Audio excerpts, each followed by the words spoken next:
ನಮಸ್ಕಾರ.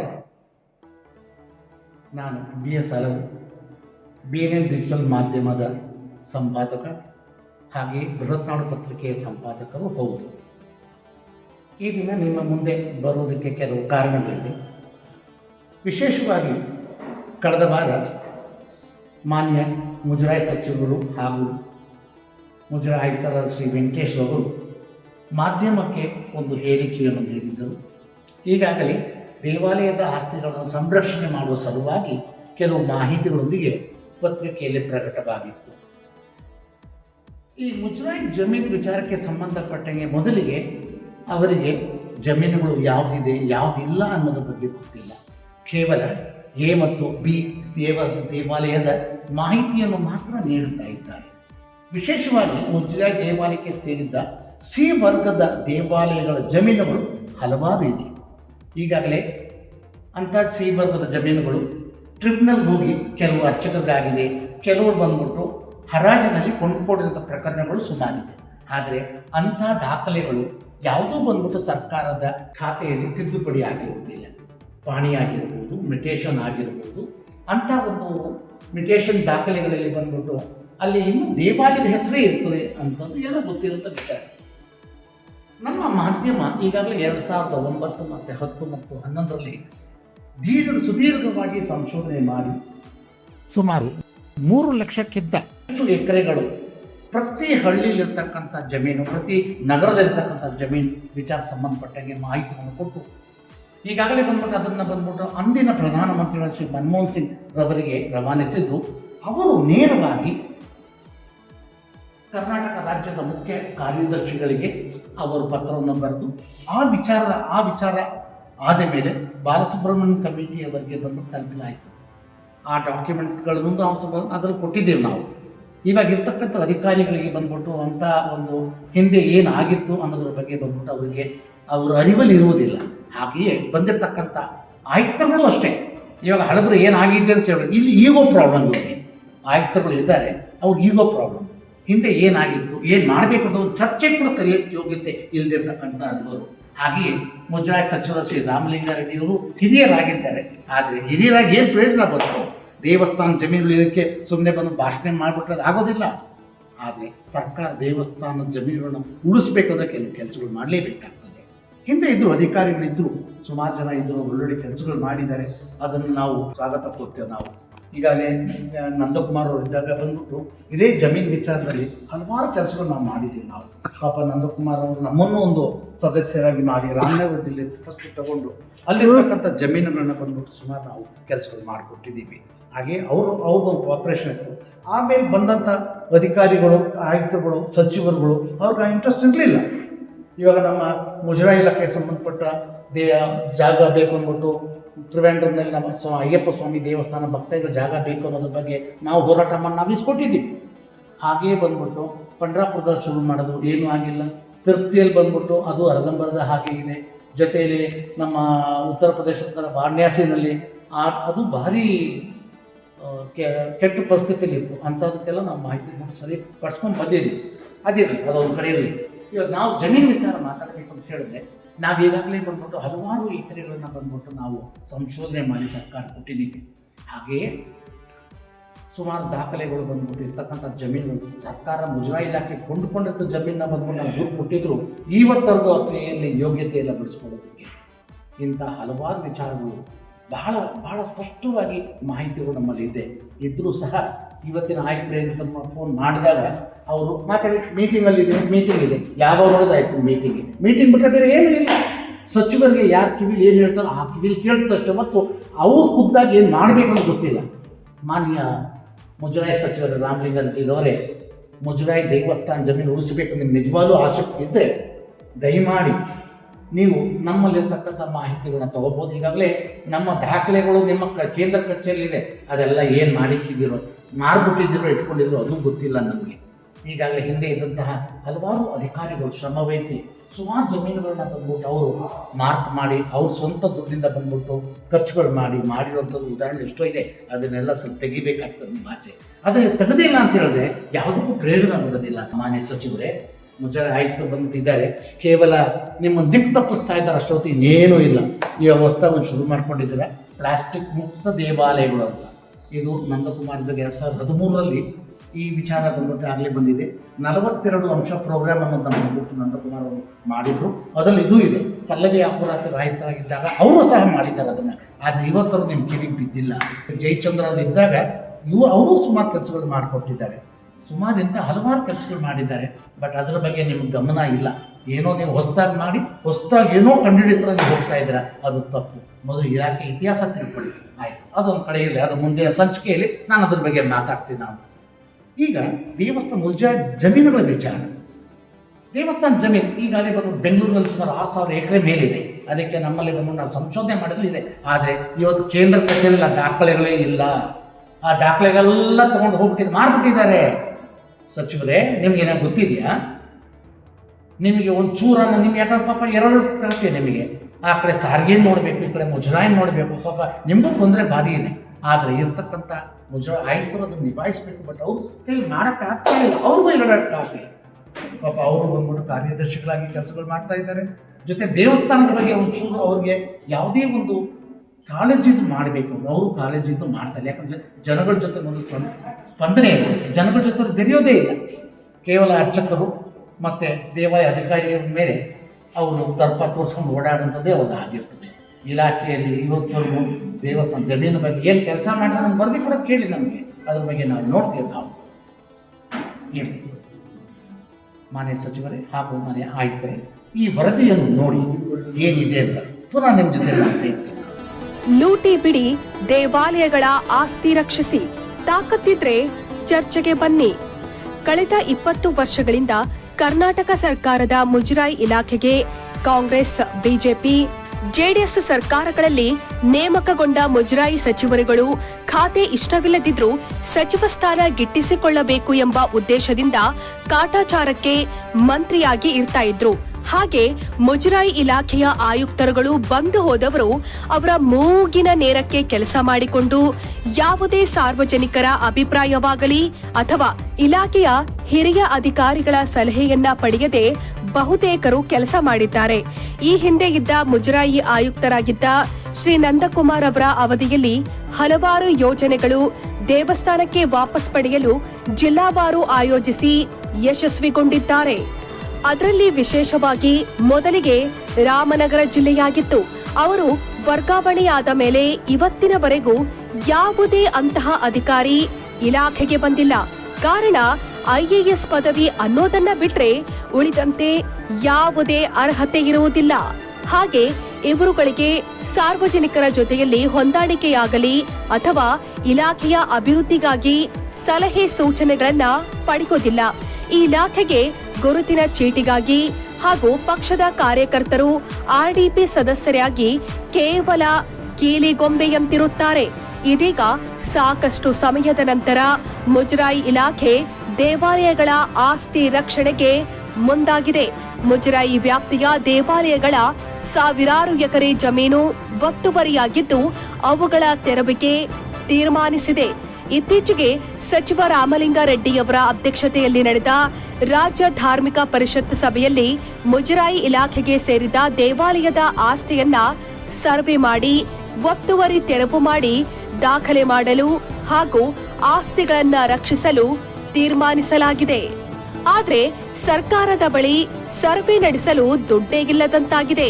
ಅಲ್ಪಸಂಖ್ಯಾತರ ಆಸ್ತಿ ರಕ್ಷಣೆಗೆ ಇರುವ ಕಾಳಜಿ ಹಿಂದೂ ದೇಗುಲಗಳ ಆಸ್ತಿ ರಕ್ಷಣೆಯಲ್ಲಿ ಇಲ್ಲ. ಈ ಸಂಬಂಧ ಪ್ರತ್ಯೇಕ ಸಭೆ ನಡೆಸಿರುವ ಹಿಂದೂ ಧಾರ್ಮಿಕ ದತ್ತಿ ಇಲಾಖೆಯ ಆಯುಕ್ತರು ಅಧಿಕಾರಿಗಳಿಗೆ ಸೂಚನೆ ಕೊಟ್ಟಿದ್ದು, ಮುಜರಾಯಿ ದೇವಾಲಯಗಳ ಒತ್ತುವರಿಯಾದ ಆಸ್ತಿಗಳ ಸರ್ವೆ ಕಾರ್ಯ ನಡೆಸಲು ನಿರ್ದೇಶನ ಕೊಟ್ಟಿದ್ದಾರೆ. ಸದ್ಯ ಬೆಂಗಳೂರು ನಗರ ಜಿಲ್ಲೆಯಲ್ಲಿ ಒತ್ತುವರಿಯಾಗಿರುವ ಆಸ್ತಿಗಳ ಸರ್ವೆ ನಡೆಸಿ ಒತ್ತುವರಿ ತೆರವಿಗೆ ಮೊದಲ ಆದ್ಯತೆ ಕೊಡಲಾಗಿದೆ. ಕಂದಾಯ ಇಲಾಖೆ ಸರ್ವೇಯರ್ಗಳ ಸಹಾಯದೊಂದಿಗೆ ಸರ್ವೆ ನಡೆಸಲು ಸೂಚನೆ ನೀಡಲಾಗಿದೆ. ದೇವಾಲಯಕ್ಕೆ ಸಂಬಂಧಿಸಿದ ಸ್ಥಿರಾಸ್ತಿ ಒತ್ತುವರಿ ಪ್ರಕರಣ ಕಂಡುಬಂದಲ್ಲಿ ಅದನ್ನ ತೆರವುಗೊಳಿಸಲು ಕರ್ನಾಟಕ ಹಿಂದೂ ಧಾರ್ಮಿಕ ಸಂಸ್ಥೆಗಳು ಮತ್ತು ಧರ್ಮದಾಯ ದತ್ತಿಗಳ ಅಧಿನಿಯಮ ಕಾಯ್ದೆಯಡಿಯಲ್ಲಿ ಕ್ರಮ ಕೈಗೊಳ್ಳಲಿದೆ ಅಂತ ಹಿರಿಯ ಅಧಿಕಾರಿಗಳು ತಿಳಿಸಿದ್ದಾರೆ. ಬಹುತೇಕ ಕಡೆ ದೇವಾಲಯಗಳ ಜಾಗವನ್ನ ಒತ್ತುವರಿ ಮಾಡಲಾಗಿದ್ದು, ಸುದೀರ್ಘ ವರ್ಷಗಳಿಂದ ಮನೆ, ಕಟ್ಟಡಗಳನ್ನ ನಿರ್ಮಿಸಿ ವಾಸವಾಗಿದ್ದಾರೆ. ಮೊದಲಿಗೆ ಆಸ್ತಿಗಳ ಪತ್ತೆ ಕಾರ್ಯ ನಡೆಸಿ ಮುಜರಾಯಿ ದೇವಾಲಯಗಳ ಆಸ್ತಿಗೆ ಫೆನ್ಸಿಂಗ್ ಅಳವಡಿಸಿ ರಕ್ಷಿಸುವಂತೆ ಇಲಾಖೆಯ ಆಯುಕ್ತರು ಸೂಚನೆ ಕೊಟ್ಟಿದ್ದಾರೆ. ಬಳಿಕ ಒತ್ತುವರಿ ಭೂಮಿಯನ್ನ ತೆರವು ಮಾಡುವ ನಿಟ್ಟಿನಲ್ಲಿ ಕಾನೂನು ಹೋರಾಟ ನಡೆಸುವ ಸಂಬಂಧ ದಾಖಲೆಗಳನ್ನ ಕ್ರೋಢೀಕರಿಸುವಂತೆ ಸೂಚಿಸಿದ್ದಾರೆ. ಒಂದೆರಡು ತಿಂಗಳೊಳಗೆ ದೇವಾಲಯಗಳ ಆಸ್ತಿಗಳು ಒತ್ತುವರಿಯ ನಿಖರ ಮಾಹಿತಿ ಲಭ್ಯವಾಗಲಿದೆ ಅಂತ ಇಲಾಖೆಯ ಹಿರಿಯ ಅಧಿಕಾರಿ ತಿಳಿಸಿದ್ದಾರೆ.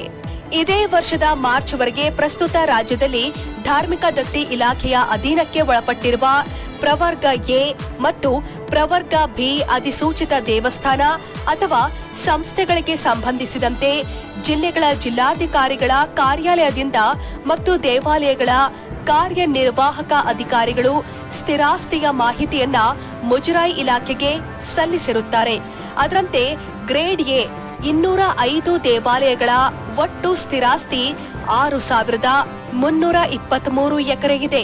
ಇನ್ನು ಗ್ರೇಡ್ ಬಿ 193 ದೇವಾಲಯಗಳ ಒಟ್ಟು ಸ್ಥಿರಾಸ್ತಿ 1,555 ಎಕರೆ ಇದೆ. ಇಲಾಖೆ ನೀಡಿದ ಮಾಹಿತಿಯಂತೆ ಎ ಮತ್ತು ಬಿ ಗ್ರೇಡ್ ಮುಜರಾಯಿ ದೇವಸ್ಥಾನಗಳ ಪೈಕಿ ಬೆಂಗಳೂರು ಗ್ರಾಮಾಂತರದಲ್ಲಿ ಸುಮಾರು 1,037.56 ಎಕರೆ ಸ್ಥಿರಾಸ್ತಿ ಹೊಂದಿದೆ.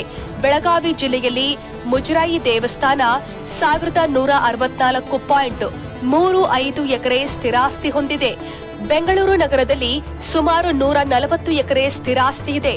ರಾಯಚೂರು ಜಿಲ್ಲೆಯಲ್ಲಿ ಸುಮಾರು 1,102 ಎಕರೆ ಸ್ಥಿರಾಸ್ತಿ, ಕಲಬುರಗಿ ಜಿಲ್ಲೆಯಲ್ಲಿ 216 ಎಕರೆ ಸ್ಥಿರಾಸ್ತಿ ಗುರುತಿಸಲಾಗಿದೆ. ಬೀದರ್ನಲ್ಲಿ ಸುಮಾರು 186 ಎಕರೆ ಆಸ್ತಿ ಹೊಂದಿದೆ. ಚಾಮರಾಜನಗರದಲ್ಲಿ 104.30 ಎಕರೆ ಸ್ಥಿರಾಸ್ತಿಯನ್ನ ಗುರುತಿಸಲಾಗಿದೆ. ಮೈಸೂರಿನಲ್ಲಿ 506.9 ಎಕರೆ ಸ್ಥಿರಾಸ್ತಿಯನ್ನ ಗುರುತಿಸಲಾಗಿದೆ.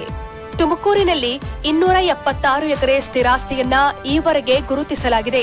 ಚಿಕ್ಕಬಳ್ಳಾಪುರದಲ್ಲಿ 230 ಎಕರೆ, ಚಿಕ್ಕಮಗಳೂರಿನಲ್ಲಿ 126 ಎಕರೆ ಸ್ಥಿರಾಸ್ತಿ, ಮಂಡ್ಯದಲ್ಲಿ ಸುಮಾರು 120 ಎಕರೆ, ರಾಮನಗರದಲ್ಲಿ 105 ಎಕರೆ, ಶಿವಮೊಗ್ಗದಲ್ಲಿ 67.17 ಎಕರೆ ಸ್ಥಿರಾಸ್ತಿಯನ್ನ ಗುರುತಿಸಲಾಗಿದೆ. ಈವರೆಗೆ ಗುರುತಿಸಲಾದ ಒತ್ತುವರಿ ಎಷ್ಟಿದೆ? ಈವರೆಗೆ ಸುಮಾರು 243 ಮುಜರಾಯಿ ದೇವಾಲಯಗಳಲ್ಲಿ ಒತ್ತುವರಿಯಾಗಿರೋದು ಪತ್ತೆಯಾಗಿದೆ. ಸರ್ವೆ ಕಾರ್ಯ ಪ್ರಗತಿಯಲ್ಲಿದ್ದು ಎಷ್ಟು ವಿಸ್ತೀರ್ಣದ ಭೂಮಿ ಒತ್ತುವರಿಯಾಗಿದೆ ಎಂಬ ನಿಖರ ಮಾಹಿತಿ ಸಂಗ್ರಹಿಸಲಾಗುತ್ತಿದೆ ಅಂತ ಮುಜರಾಯಿ ಇಲಾಖೆಯ ಅಧಿಕಾರಿಗಳು ತಿಳಿಸಿದ್ದಾರೆ. ಎಲ್ಲಾ ಅಧಿಸೂಚಿತ ಮುಜರಾಯಿ ಸಂಸ್ಥೆಗಳಿಗೆ ಸೇರಿದ ಜಮೀನುಗಳ ಪಹಣಿಯನ್ನ ಪರಿಶೀಲಿಸಿ ದೇವಾಲಯದ ಜಮೀನುಗಳು ಅರ್ಚಕರ ಹೆಸರಿನಲ್ಲಿ ಅಥವಾ ಆಡಳಿತ ಕಮಿಟಿ ಅಥವಾ ವ್ಯವಸ್ಥಾಪನಾ ಕಮಿಟಿ ಅಥವಾ ಯಾವುದೇ ದೇವಾಲಯದ ಕಾರ್ಯನಿರ್ವಾಹಕರ ಹೆಸರಿನಲ್ಲಿ ದಾಖಲಾಗಿದ್ದಲ್ಲಿ ಕೋರ್ಟ್ ಆದೇಶದಂತೆ ದೇವಾಲಯದ ಹೆಸರಿಗೆ ಖಾತೆ ದಾಖಲು ಮಾಡಿ ದೇವಾಲಯದ ಹೆಸರು ಧಾರ್ಮಿಕ ದತ್ತಿ ಇಲಾಖೆಯಂತ ನಮೂದಿಸುವಂತೆ ಸೂಚಿಸಲಾಗಿದೆ. ಎಲ್ಲಾ ಜಿಲ್ಲೆಗಳ ವ್ಯಾಪ್ತಿಯಲ್ಲಿ ಈ ಪ್ರಕ್ರಿಯೆ ಚಾಲನೆಯಲ್ಲಿದೆ. ಸದ್ಯ ಸಂಗ್ರಹಿಸಿರುವ ಅಂಕಿ ಅಂಶದಂತೆ ರಾಜ್ಯದಲ್ಲಿ ಸುಮಾರು 30 ಎ ಗ್ರೇಡ್ ದೇವಾಲಯಗಳಲ್ಲಿ ಒತ್ತುವರಿಯಾಗಿದೆ. ಬಿ ಗ್ರೇಡ್ನಲ್ಲಿ ಸುಮಾರು 12 ದೇವಾಲಯಗಳು ಒತ್ತುವರಿಯಾಗಿದೆ. ಸುಮಾರು 201 ಸಿ ಗ್ರೇಡ್ ದೇವಾಲಯಗಳಲ್ಲಿ ಒತ್ತುವರಿಯಾಗಿದೆ. ಉಳಿದ ದೇವಾಲಯಗಳ ಜಮೀನಿನ ಸರ್ವೆ, ಪಹಣಿ ಜೋಡಣೆ ಕಾರ್ಯ ಪ್ರಗತಿಯಲ್ಲಿದೆ. ಒತ್ತುವರಿ ಈವರೆಗೆ ಗುರುತಿಸಲಾದ ಒತ್ತುವರಿಗಳ ಪೈಕಿ ಹಾಸನದಲ್ಲಿ ಒಟ್ಟು 75 ದೇವಾಲಯಗಳಲ್ಲಿ ಒತ್ತುವರಿಯಾಗಿದೆ. ಬಿಬಿಎಂಪಿ ವ್ಯಾಪ್ತಿಯಲ್ಲಿ 35 ದೇವಸ್ಥಾನಗಳ ಜಾಗ ಒತ್ತುವರಿಯಾಗಿದೆ. ರಾಮನಗರದಲ್ಲಿ 27, ಬೆಂಗಳೂರು ನಗರ ಜಿಲ್ಲೆಯಲ್ಲಿ 18, ಚಿಕ್ಕಮಗಳೂರು ಜಿಲ್ಲೆಯಲ್ಲಿ 19 ದೇವಸ್ಥಾನಗಳ ಭೂಮಿ ಒತ್ತುವರಿಯಾಗಿರುವುದು ಕಂಡು ಬಂದಿದೆ ಅಂತ ಹೇಳಲಾಗಿದೆ. ಇದ್ದಕ್ಕಿದ್ದಂತೆ ಸರ್ಕಾರ ಈ ನಿರ್ಧಾರಕ್ಕೆ ಬರಲು ಕಾರಣವೇನು ಅಂತ ನೋಡಿದರೆ ಹಣ ಮಾಡೋದಕ್ಕಾಗಿ, ಖಜಾನೆ ತುಂಬಿಸಿಕೊಳ್ಳುವುದಕ್ಕಾಗಿಯೇ ಹೊರತು ಮತ್ತೇನೂ ಅಲ್ಲ. ಈ ಹಿಂದೆ ನಮ್ಮ ಬೃಹತ್ ನಾಡು ಪತ್ರಿಕೆ ತಂಡ ಸಾಕಷ್ಟು ಶ್ರಮ ವಹಿಸಿ ಸುಮಾರು 3 ಲಕ್ಷ ಎಕರೆ ದೇಗುಲದ ಭೂಮಿ ಒತ್ತುವರಿಯಾಗಿರುವ ಬಗ್ಗೆ ದಾಖಲೆ ಸಹಿತ ಬಾಲಸುಬ್ರಹ್ಮಣ್ಯಂ ಸಮಿತಿಗೆ ನೀಡಲಾಗಿತ್ತು. ಅದಕ್ಕೂ ಮುನ್ನ ಭಾರತದ ಪ್ರಧಾನಿಗಳಾಗಿದ್ದ ದಿವಂಗತ ಮನಮೋಹನ್ ಸಿಂಗ್ ರವರಿಗೆ ಪತ್ರ ಬರೆದಿದ್ದು ಅವರು ಸಹ ಕರ್ನಾಟಕ ಮುಖ್ಯ ಕಾರ್ಯದರ್ಶಿಗಳಿಗೆ ಕ್ರಮ ವಹಿಸುವಂತೆ ತಿಳಿಸಿದ್ದರು. ಆದ್ರೆ ಅಂದಿನ ಸರ್ಕಾರ ಜಾಣ ಮೌನ ವಹಿಸಿತ್ತು. ಆದ್ರೆ ನಮ್ಮ ಪತ್ರಿಕಾ ತಂಡದಿಂದ ಶ್ರೀ ನಂದಕುಮಾರ್ ಅವರ ಅಧ್ಯಕ್ಷತೆಯಲ್ಲಿ ರಾಮನಗರ ಜಿಲ್ಲೆಯ ಮುಜರಾಯಿ ದೇವಾಲಯಕ್ಕೆ ಸೇರಿದ ಜಮೀನುಗಳನ್ನ ವಾಪಸ್ ಪಡೆಯಲು ಕಾರ್ಯನಿರ್ವಹಿಸಿದ್ದು ಅದು ಯಶಸ್ವಿಯಾಗಿತ್ತು. ಬೇಗೂರಿನಲ್ಲಿ ಸುಮಾರು 3.30 ಗುಂಟೆ ಜಮೀನನ್ನ ಕನ್ನಿಂಗ್ಹ್ಯಾಮ್ ರಸ್ತೆಯಲ್ಲಿರುವ ಸಂಪಂಗಿರಾಮ ದೇವಾಲಯ ಕೊಂಡುಕೊಂಡಿದ್ದ ಆಸ್ತಿಯನ್ನ ದಾಖಲೆ ಸಮೇತ ದೂರು ನೀಡಿದ್ದರು. ಕೇಂದ್ರ ಕಚೇರಿಯ ಸಿಬ್ಬಂದಿಗಳು ಅದನ್ನ ಮಾರಿ ಹಾಕಿರುತ್ತಾರೆಂಬ ಸುದ್ದಿ ಇರುತ್ತೆ. ಭೂಮಿ ಒತ್ತುವರಿಯಾಗಿರುವ ಬಗ್ಗೆಯೂ ನಮ್ಮ ಪತ್ರಿಕೆ ಸರ್ಕಾರದ ಗಮನ ಸೆಳೆದಿತ್ತು. ಆದ್ರೂ ಯಾವುದೇ ಕ್ರಮ ತೆಗೆದುಕೊಳ್ಳಲಿಲ್ಲ. ಈ ಹಿಂದೆ ಬೆಂಗಳೂರು ನಗರದಲ್ಲಿ ಮುಜರಾಯಿ ತಹಶೀಲ್ದಾರ್ ಆಗಿದ್ದ ಶ್ರೀ ಜಲಧಿ ರಂಗಣ್ಣ, ಚಿಕ್ಕಬಳ್ಳಾಪುರದ ಮುಜರಾಯಿ ತಹಶೀಲ್ದಾರ್ ಆಗಿದ್ದ ಶ್ರೀಮತಿ ಉಮಾದೇವಿ ಅವರುಗಳ ಅವಧಿಯಲ್ಲಿ ದೇವಾಲಯದ ಜಮೀನುಗಳನ್ನ ಸರ್ವೆ ಮಾಡಿಸಿ ದೇವಾಲಯದ ಹೆಸರಿನಲ್ಲಿ ಗೆಜೆಟ್ ನೋಟಿಫಿಕೇಶನ್ ಸಹ ಮಾಡಿರುತ್ತಾರೆ. ಬೆಂಗಳೂರಿನ ಬಂಡಿ ಮಹಾಕಾಳಿ, ರಾಯರಾಯ ಛತ್ರ ಮತ್ತು ಇತರೆ ದೇಗುಲಗಳ ಜಾಗಗಳು ಒತ್ತುವರಿಯಾಗಿದ್ದು ಇವುಗಳನ್ನ ಸರ್ವೆ ನಡೆಸಿ ದೇಗುಲದ ಸುಪರ್ದಿಗೆ ಒಪ್ಪಿಸಬೇಕಿದೆ. ಆದ್ರೆ ಅದಾಗಲೇ ಸರ್ವೆ ನಡೆಸಲು ಪರದಾಡುತ್ತಿರುವ ಸರ್ಕಾರ ಹಣವಿಲ್ಲದೆ ಮೀನಾಮೇಷ ಎಣಿಸುತ್ತಿದೆ. ಬೆಂಗಳೂರಿನಲ್ಲಿ ಸುಮಾರು 5,312 ಎಕರೆ ಜಮೀನು ಒತ್ತುವರಿಯಾಗಿದೆ. ಈ ಹಿಂದೆ ಚನ್ನಪಟ್ಟಣ ತಹಶೀಲ್ದಾರ್ ಆಗಿದ್ದ ಶ್ರೀ ಅರುಣಾ ಪ್ರಭಾ ಅನ್ನೋರು 800 ಎಕರೆ ಒತ್ತುವರಿಯಾಗಿರುವ ಬಗ್ಗೆ ವರದಿ ನೀಡಿ ಕೆಲವು ಜಮೀನುಗಳಿಗೆ ಬೇಲಿಯನ್ನು ಸಹ ಹಾಕಿದ್ದರು. ಆ ಬಳಿಕ ಬಂದ ತಹಶೀಲ್ದಾರ್ಗಳು ಏನನ್ನೂ ಮಾಡಿಲ್ಲ. ಮಾನ್ಯ ಮುಜರಾಯಿ ಸಚಿವರಾದ ಶ್ರೀ ರಾಮಲಿಂಗಾರೆಡ್ಡಿ ಹಾಗೂ ಮುಜರಾಯಿ ಆಯುಕ್ತರಾದ ಶ್ರೀ ಎಂ.ವಿ. ವೆಂಕಟೇಶ್ ಅವರುಗಳಿಗೆ ಸರ್ಕಾರದಿಂದ ಸರ್ವೆ ಮಾಡಲು ಹಣ ಪಡೆಯೋದಾಗಲಿ ಅಥವಾ ಮುಜರಾಯಿ ಇಲಾಖೆಯಿಂದ ಹಣ ನೀಡಲು ಯೋಗ್ಯತೆ ಇಲ್ಲದೆ ದೇವಾಲಯದ ಕಾರ್ಯನಿರ್ವಹಿಸುತ್ತಿರುವ ಅಧಿಕಾರಿಗಳಿಗೆ ಧಮಕಿ ಹಾಕಿ ಸರ್ವೆ ಮಾಡಲು ಒತ್ತಾಯಿಸುತ್ತಿದ್ದಾರೆ ಎಂಬ ಸುದ್ದಿ ಇರುತ್ತೆ. ಗೇಣಿ ಕೊಟ್ಟಿರುವ ಜಾಗಗಳನ್ನ ಬಿಡಿಸಿಕೊಳ್ಳಲು ಆಗದೆ ಸಿ ದರ್ಜೆ ದೇಗುಲಗಳ ಜೀರ್ಣೋದ್ಧಾರಕ್ಕೂ ಮುಂದಾಗದೆ ಅಲ್ಪಸಂಖ್ಯಾತರ ಜಪ ಮಾಡುತ್ತಿದೆ. ತಾಕತ್ತಿದ್ರೆ ಮೊದಲು ಸರ್ವೆ ಕಾರ್ಯ ನಡೆಸಿ ಹಿಂದೂ ದೇಗುಲಗಳ ಆಸ್ತಿ ರಕ್ಷಣೆಗೆ ಮುಂದಾಗಲಿ, ಇಲ್ಲವಾದರೆ ಅಧಿಕಾರದಿಂದಲೇ ತೊಲಗಲಿ. ಮೊದಲಿಗೆ ಹಾಲಿ ಇರುವ ಸಚಿವರಾಗಲಿ ಆಯುಕ್ತರಾಗಲಿ ದೇವಾದಾಯ ಮತ್ತು ಧರ್ಮದಾಯದ ಬಗ್ಗೆ ಅರಿವಿರೋದಿಲ್ಲ. ಹಾಗೆ ನಮ್ಮ ರಾಜ್ಯದಲ್ಲಿ ಇವರು ಹೇಳುವಂತೆ 34,563 ದೇವಾಲಯಗಳಿದ್ದು ಕೇವಲ 340 ಎ ಮತ್ತು ಬಿ ವರ್ಗದ ದೇವಾಲಯಗಳ ಆಸ್ತಿಯ ವಿವರಣೆ ಪಡೆದಿರುತ್ತಾರೆ. ಆದ್ರೆ ಸಿ ವರ್ಗದ ದೇವಾಲಯದ ಆಸ್ತಿಗಳನ್ನ ಮರೆತೇ ಬಿಟ್ಟಿದ್ದಾರೆ. ಮತ್ತೊಂದು ಆಘಾತಕಾರಿ ಸಂಗತಿ ಏನು ಅಂದ್ರೆ ಈಗಾಗಲೇ ಬೆಂಗಳೂರಿನ ವಿವಿ ಪುರಂನ ಸುಬ್ರಹ್ಮಣ್ಯ ದೇವಸ್ಥಾನ, ವಿಜಯನಗರದ ಆಂಜನೇಯ ಸ್ವಾಮಿ ದೇವಸ್ಥಾನ ಸೇರಿದಂತೆ ಕಲಬುರಗಿ, ಉಡುಪಿ, ಮಂಗಳೂರು, ಮೈಸೂರು, ಬೆಳಗಾವಿ ಮುಂತಾದ ಜಿಲ್ಲೆಗಳಲ್ಲಿರುವ ದೇವಾಲಯ ಹಾಗೂ ಸಂಸ್ಥೆಗಳನ್ನ ಹಣಕ್ಕಾಗಿ ಮಾರಾಟ ಮಾಡಿರುತ್ತಾರೆ ಎಂಬ ಸುದ್ದಿ ಇದೆ. ಒಟ್ಟಾರೆ ಮುಜರಾಯಿ ಆಯುಕ್ತರು ಹಾಗೂ ಶ್ರೀರಾಮಲಿಂಗಾರೆಡ್ಡಿ ಅವರು ದೇವಾಲಯದ ಆಸ್ತಿಗಳ ಯೋಜನೆಗಿಂತ ಆಸ್ತಿಗಳನ್ನ ಪಡೆದು ಮಾರಿಬಿಡುತ್ತಾರೋ ಅಥವಾ ದೇವಾಲಯಕ್ಕೆ ಆಸ್ತಿ ಉಳಿಸ್ತಾರೋ ಅನ್ನೋದನ್ನ ಕಾದು ನೋಡಬೇಕಾಗಿದೆ. ವೀಕ್ಷಕರೇ, ನೋಡಿದ್ರಲ್ಲ ಈ ವರದಿಯನ್ನು. ಇದಕ್ಕೆ ಪೂರ್ಣ ಪ್ರಮಾಣ ದಾಖಲೆಗಳು ನಮ್ಮಲ್ಲಿದೆ. ಈ ದಾಖಲೆಗಳನ್ನು ಈಗಾಗಲೇ ಮುಜರಾಯಿ ಇಲಾಖೆಯಲ್ಲೂ ಇದೆ.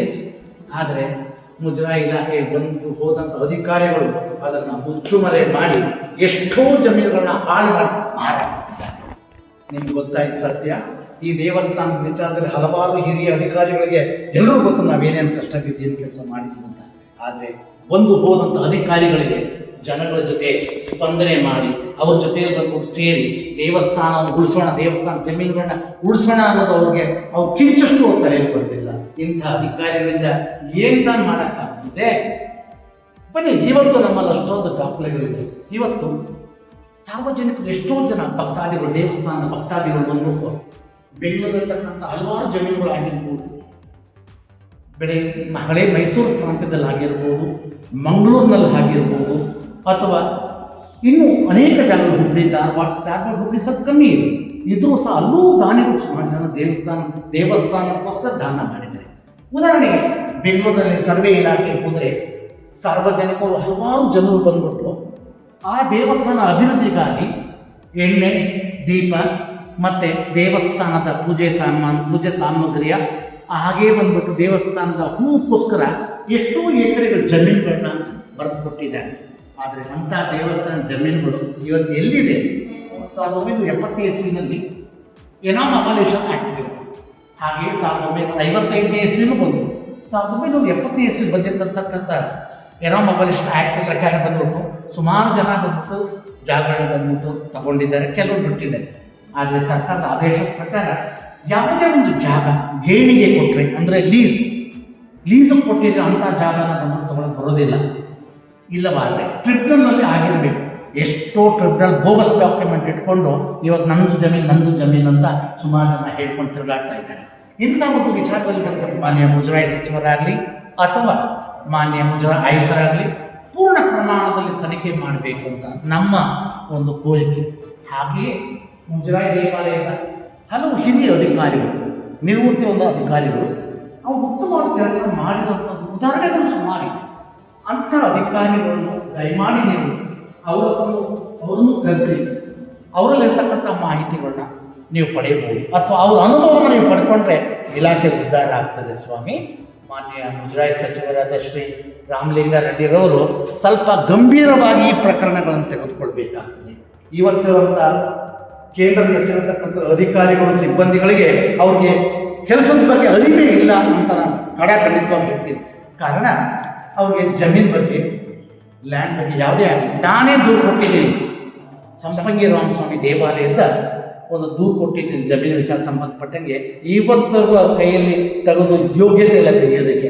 ಆ ಪ್ರಾಪರ್ಟಿ ಬಂದ್ಬಿಟ್ಟು ಸರ್ಕಾರ ದೇವಸ್ಥಾನದ ವತಿ ತಹಶೀಲ್ದಾರ್ ಅವರೇ ಖರೀದಿ ಮಾಡತಕ್ಕಂಥ ಆಸ್ತಿ ಅದು.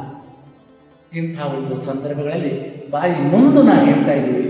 ಇವತ್ತವರೆಗೂ ನಾವು ಹಲವಾರು ಹೋರಾಟಗಳು ಮಾಡಿದ್ದೀವಿ ದೇವಸ್ಥಾನ ಜಮೀನು ವಿಚಾರದಲ್ಲಿ. ಆದರೆ ಇದಕ್ಕೆ ಸ್ಪಂದಿಸಬೇಕಾದ ರೈತರುಗಳು ಸ್ಪಂದಿಸ್ತಾ ಇಲ್ಲ. ಕಾರಣ ಅವ್ರಿಗೆ ಹಿತ್ತಾಳೆ ಕಿವಿ ಇದೆ ಅನ್ನಿಸ್ತಾ ಇದೆ ನನಗೆಲ್ಲ. ನಮ್ಮಂಥ ಹಲವಾರು ಜನ ಇದ್ದಾರೆ ಸಂಶೋಧನೆ ಮಾಡಿ ದೇವಸ್ಥಾನ ಜಮೀನುಗಳನ್ನು ಉಳಿಸೋಕ್ಕೋಸ್ಕರ ಹೋರಾಟ ಮಾಡಿರುವಂಥದ್ದು ಎಷ್ಟೋ ಜನ ಇದ್ದಾರೆ.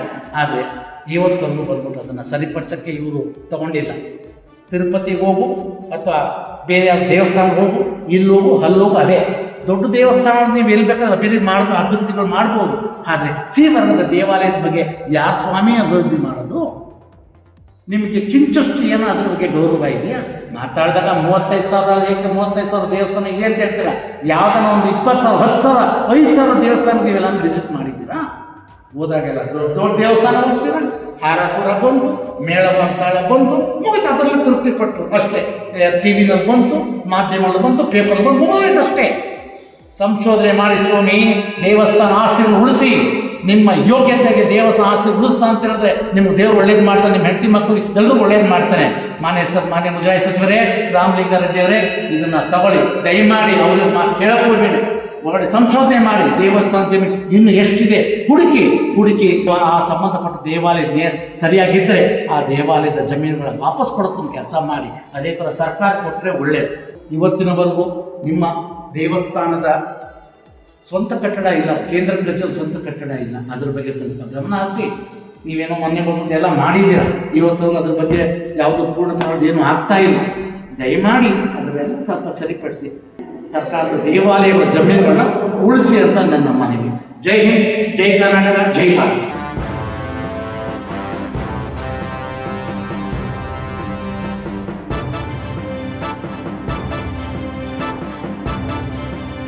ವೀಕ್ಷಕರೇ, ಈ ಸುದ್ದಿ ನಿಮಗೆ ಇಷ್ಟವಾದಲ್ಲಿ ನಮ್ಮ ಚಾನೆಲ್ ಅನ್ನು ಸಬ್ಸ್ಕ್ರೈಬ್ ಮಾಡಿ, ಲೈಕ್ ಮಾಡಿ ಹಾಗೂ ಶೇರ್ ಮಾಡಿ.